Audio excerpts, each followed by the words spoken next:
नमस्कार, सुप्रभात। स्वागत है एक बार पुनः आप सभी का आपके अपने कार्यक्रम सब रंग में। मित्रों, कहते हैं केवल सूरज के चमकने से ही नया सवेरा नहीं होता, विचारों के बदलने से भी नई शुरुआत होती है। वो एक विचार ही रहा होगा ना, जिसने नन्हे शिवा को शिवाजी महाराज बना दिया, मनु को महारानी लक्ष्मीबाई बना दिया, नरेंद्र को विवेकानंद बना दिया, नन्हे मोहन को महात्मा गांधी और सिस्टर टेरेसा को मदर टेरेसा बना दिया। सचमुच विचारों में कितनी शक्ति है। एक सुंदर और शक्तिशाली विचार पूरे जीवन को बदल देता है। और यही कारण है कि हम भी सब रंग की शुरुआत सुंदर सुवाक्य से करते हैं। ईश्वर हमसे सफल होने की अपेक्षा नहीं करता, वो तो बस अपेक्षा करता है कि हम प्रयास करें। Mother Teresa. जीवन में कई बार, कुछ बार की पराजय को हम अपनी किस्मत मान कोशिश से किनारा कर लेते हैं, पर हमें ये समझना बहुत जरूरी है कि सफल होना या ना होना बात की बात है, परंतु हम प्रयास ही ना करें, ये तो गलत बात है। और इतिहास गवाह है कि निरंतर पुरुषार्थ करने वाले की विजय निश्चित रही है। परमात्मा शिव ने भी गीता ज्ञान में महावाक्य उच्चारे हैं कि कर्म किए जा, फल की चिंता मत कर। अर्थात हार जीत की, परिणाम की परवाह किए बिना हमें अपना 100% हर कार्य में देना है। मित्रों, हम अपने मन को तो इन सुंदर विचारों से अवश्य महकाएं, लेकिन साथ साथ अपने तन का भी ध्यान रखें। हम में से अधिकांश लोग इस बात का ध्यान ही नहीं रखते कि हमें क्या खाना चाहिए, कब खाना चाहिए, कितना खाना चाहिए। जो सामने आता है वो हम हजम कर लेते हैं, और बाद में जो तकलीफ़ होती है, तौबा तौबा, कभी दर्द तो कभी दवा तो कभी हॉस्पिटल के चक्कर भी। इन सब से हम मुक्त रहें, इसी के लिए तो हम लेकर आते हैं आपकी सेहत आपके हाथ में। आइए आज सुनते हैं इनसॉल्युबल फाइबर के बारे में। भोजन में हमारे दो तरह के रेशे होते हैं। एक इनसॉल्युबल रेशा होता है, एक सॉल्युबल। सॉल्युबल फ्रूट्स में होता है, उस पर हम बात कर चुके हैं। इनसॉल्युबल जो है हमारी वेजिटेबल्स, सलाद के रूप में हम ले सकते हैं, और 2 बार तो कम से कम हमें सलाद लेना चाहिए। तो जैसे कि हम एक ब्रेकफास्ट के पहले एक हमारी फुल प्लेट, उसमें जैसे सीजनल वेजिटेबल्स, खीरा, ककड़ी, टमाटर, चुकंदर, और भी कुछ हम सीजनल पत्ते, कुछ मेथी के पत्ते या पालक के पत्ते या जो भी कुछ और सरसों के पत्ते, हम नाश्ते के पहले से अच्छे से खा लेना चाहिए। और फिर लंच के पहले फिर हम एक प्लेट सलाद फिर हम ले लें। शाम को हमें सलाद नहीं खाना चाहिए।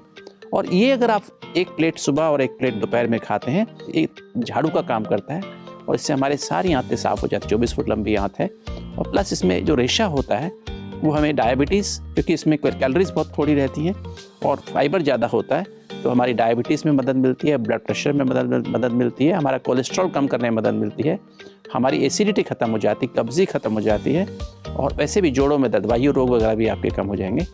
तो अगर आप इस तरह से रेगुलर करेंगे तो आप देखेंगे, क्योंकि लगभग हर बीमारी में इसका फ़ायदा आपको मिलेगा। आज हम जानेंगे 5 अनोखे खाद्य पदार्थों के बारे में जो इनसॉल्युबल फाइबर यानी अघुलनशील फाइबर से भरपूर हैं। पहला है बादाम।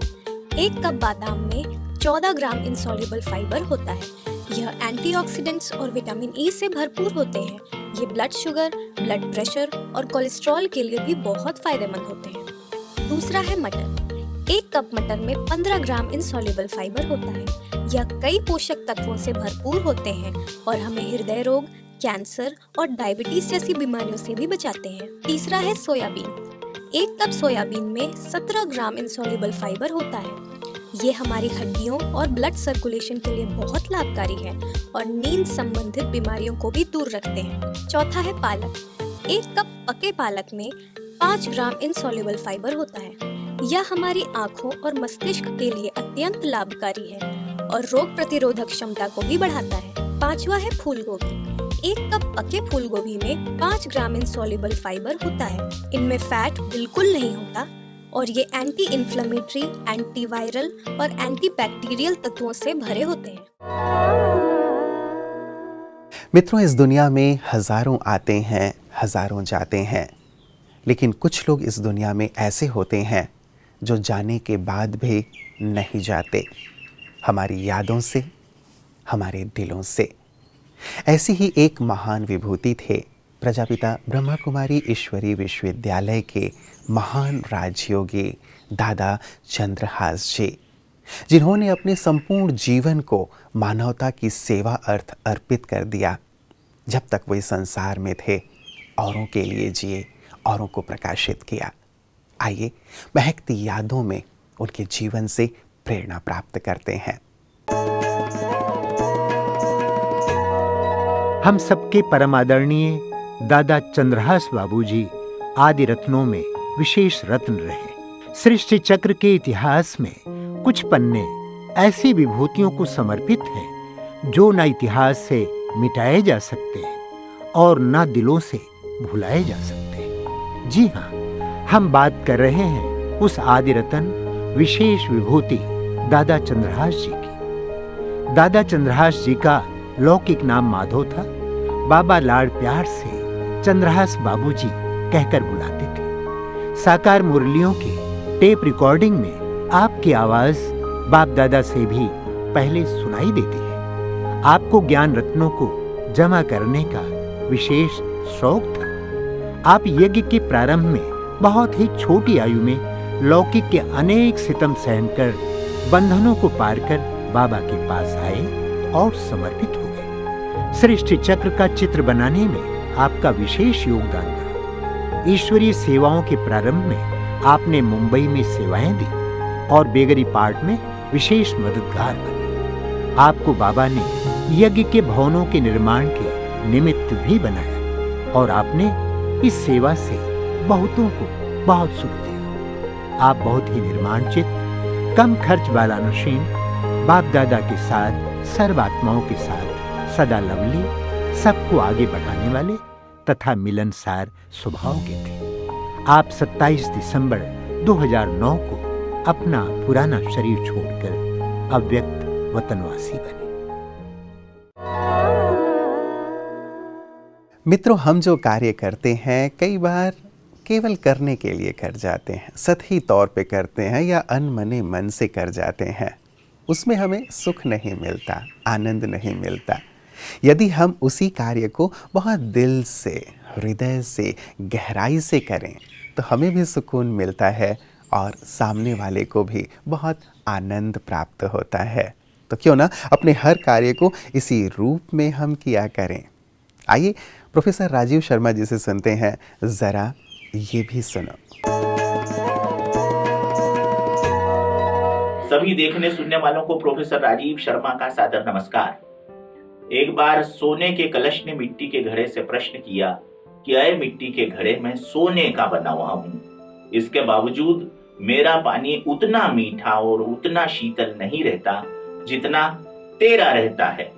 तो मिट्टी के घड़े ने उत्तर दिया कि इसका कारण यह है कि तू पानी को अपनी सतह पर रोके रखता है और मैं मिट्टी का घड़ा अपने सरंध्रों के माध्यम से पानी को अंदर तक सोख लेता हूं, इसलिए मेरा पानी मीठा रहता है, मेरा पानी शीतल रहता है और लोग मेरे पानी को पीना पसंद करते हैं।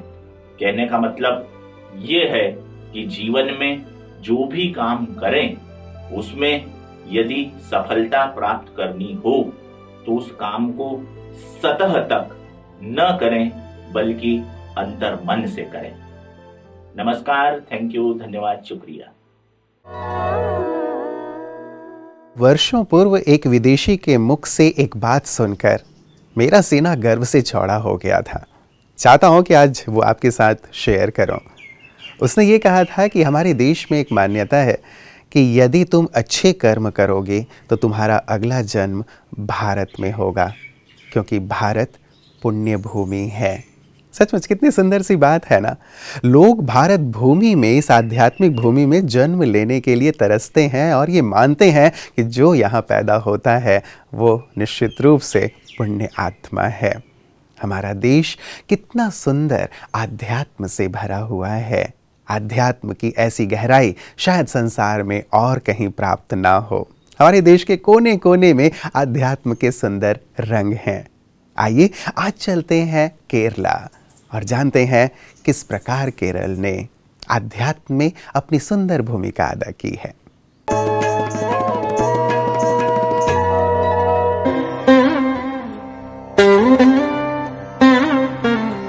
Kerala, bestowed with scenic beauty, is also known for its rich cultural heritage. Kathakali, Mohiniyattam and Theyyam in the classical dance arena, and a rich culture of Carnatic music and Sopanam music, starting from the Kingswati Tirunal through Chembai Bhagavatar, and a rich filmy culture highlighted by Dr. K.J. Yesudas, makes the foundation of Kerala's contribution to music. But the most significant aspect of Kerala is its rich spiritual background and a resultant peaceful communal coexistence.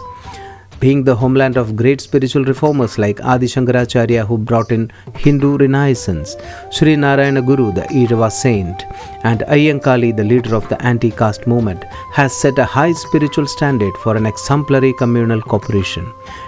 Incidents of Hindu marriages taking place in Muslim mosques and festivals jointly organized by interfaith leaders are also not uncommon in Kerala. Also known for high standards of literacy and education, Kerala is rightly known as God's own country. Kerala से आध्यात्म के दर्शन करके चलिए चलते हैं अब उस आध्यात्मिक विश्वविद्यालय की ओर जो 1936 से लेकर अब तक दिग दिगंत तक आध्यात्म के परचम को फहराने में लगा हुआ है। पीस न्यूज़ हाइलाइट्स में देखते हैं ब्रह्मा कुमारीज की सुंदर सेवाओं को। 1.25 लाख से एक लड़ाऊं, चिड़ियों सो मैं बाज तड़ाऊं, तबे गोविंद सिंह नाम कहाऊं। सिख धर्म के 10वें गुरु श्री गुरु गोविंद सिंह जी ने धर्म और देश की रक्षा के लिए अपने पूरे परिवार का बलिदान कर दिया। आज 27 दिसंबर सिख धर्म के इतिहास में एक यादगार दिन है, क्योंकि आज गुरु गोविंद सिंह जी के छोटे साहिबजादे फतेह सिंह और जोरावर सिंह जी को इस्लाम धर्म कबूल ना करने पर दीवार में जिंदा चिनवा दिया गया था। एक ओंकार सतनाम करता पुरख निर्भव निर्वैर अकाल मूरत अजूनी सैभं गुर प्रसाद। ये स्थान आज गुरुद्वारा श्री फतेहगढ़ साहिब के नाम से जाना जाता है।